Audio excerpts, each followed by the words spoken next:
Upon speed equals to 10. बरोबर. आता आपल्याला डिस्टन्स अंतर हे आपल्याला डी एज्युम करायचं. काय करायचं? डी एज्युम करायचं. काय की आता काय डी अपॉन 40 त्याचा नंतरचा रेट. मित्रांनो, माय करिअर ऍक्टिव्हिटी युट्यूब चॅनलमध्ये अभ्यास करूया. पोलीस भरती होती जायची. मॅथमध्ये 25 पैकी 25 आपला टार्गेट आणि त्या टार्गेट अचीव्ह करण्यासाठी रेल्वेचा सारा व्हिडिओ डिस्ट्रीब्यूट करत आहोत. का? कारण आपल्याला कोणताही चान्स घ्यायचा नाही. कोणताही प्रकार विचारला तरीही आपल्याला तो सॉल्व्ह करता आला पाहिजे. बरोबर. हा 6वा व्हिडिओ त्याच्यासाठी आहे. आता बघा, एक परीक्षेला जनरली विचारलं काय जातं की एकाचा स्पीड पहिले 60 किलोमीटर आहे, नंतर 40 किलोमीटर.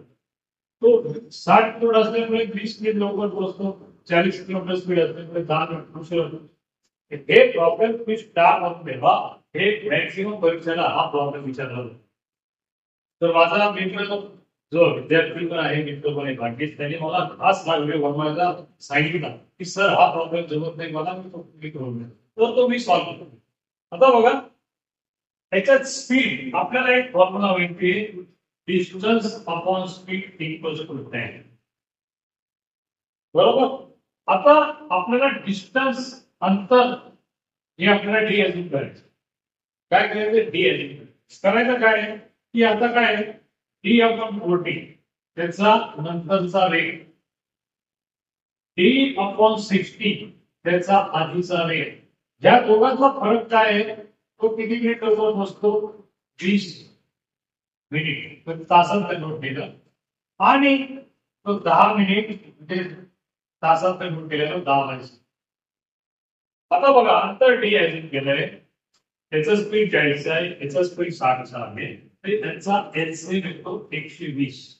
जसा वेगळा म्हणजे 4 ला 3 ने गुणलं तर 120 येतो, 6 ला 2 ने गुणलं तर 120 येतो. जर छेदाला आपण 3 ने गुणलं तर अक्षराला 3 ने गुणलं तर 3d minus 2d equals to यांची बेरीज. यांचा जसा की 60 आहे, बेरीज किती आली? 3/6.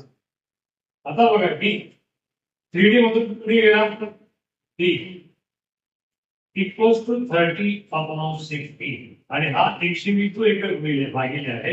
इकडे त्यांना गुणिले किंवा मल्टिप्लिकेशन मध्ये करतो. दिस इज पॉकेट म्हणतो ना.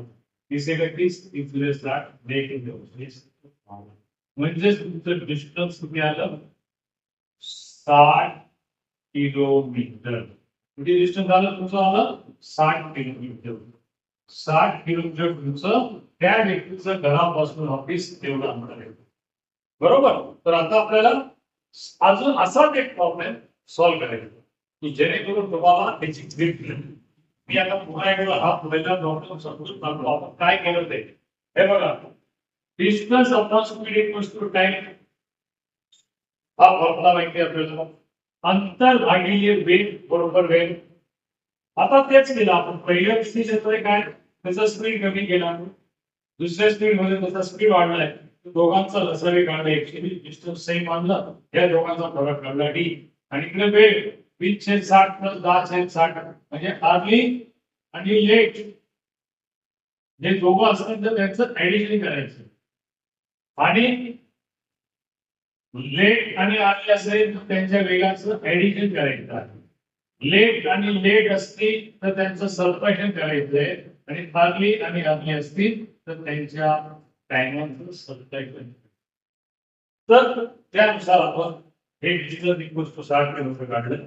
पण अजून एक प्रॉब्लेम घेत आहोत आणि तो प्रॉब्लेम सॉल्व्ह केल्यानंतर तुम्हाला याच्यावर माहिती जरूर लागेल. ओके.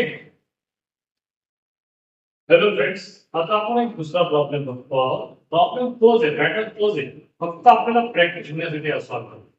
आता बघा, 60 किलोमीटर वेग आधी होता, नंतर त्याचा 90 किलोमीटर होता. 60 किलोमीटर वेगाने गेला तर 30 मिनिट उशिरा पोहोचला, 90 किलोमीटर वेगाने गेला तर 10 मिनिट लवकर पोहोचला. तर आता हे सॉल्व्ह करताना आपल्याला काय बघायचं याच्यामध्ये? याच्यामध्ये आपल्याला काय बघायचंय? डिस्टन्स. डिस्टन्स किती आहे? डिस्टन्स अंतर. अंतर आपण डिस्टन्स सेम. ओके. आता बघा, डिस्टन्स त्याचा स्पीड किती आहे? 60चा. नंतर स्पीड किती त्याचा? 90चा. वेळ किती लागला आहे? 20 मिनिट. तासात कन्वर्ट केले 10 मिनिट तासात टाइम कंप्लीट आहे. आता हा 20 मिनिट लेट पोहोचतोय आणि 10 मिनिट अर्ली पोहोचतोय, तर ह्या दोघांचं काय करतो आपण टेन्शन. आता बघा त्याचा एलसीएम किती येतो 180. त्यांनी 60 आणि 90चा लसावी 180. 6ला 3ने मल्टिप्लाय केलं तर 180, 9ला 2ने मल्टिप्लाय केलं तर 180 होतो. जे छेद 180 करण्यासाठी त्याला 3ने गुणावं लागलं, त्याला 2ने गुणावं लागलं. अपूर्णांकाचा नियम काय आहे, छेदाला कधी गुणवं आवश्यक नाही, 13ने गुणावं लागतं. म्हणजे तुम्ही त्याला 3d मायनस 2 इक्वल्स टू यांची बेरीज 10 20 30 3/60 म्हणजे 3/60. ओके, आता बघा डी बरोबर 3/60 मल्टीप्लाइड बाय 180.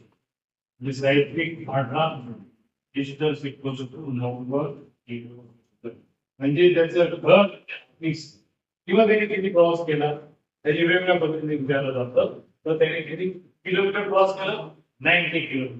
सेम फॉर्म्युला आहे आणि त्या फॉर्म्युलाने सॉल्व्ह केलं वेळ कमी लागतो आणि आन्सर ॲक्युरेट. तर मित्रांनो व्हिडिओ तुम्हाला कसा लागला, आवडला तर लाईक शेअर आणि सबस्क्राईब तुम्हाला करायचं आहे. प्लस तुम्हाला आमच्या ऑनलाईन ऑफलाईन जॉईन व्हायचं असेल तर डिस्क्रिप्शन बॉक्समध्ये मोबाईल नंबर दिलेला आहे, तुम्ही कॉन्टॅक्ट करू शकता आणि आपलं यश जे आहे 100% आपण मास्क घेऊ शकतो. Okay, bye bye, good night, take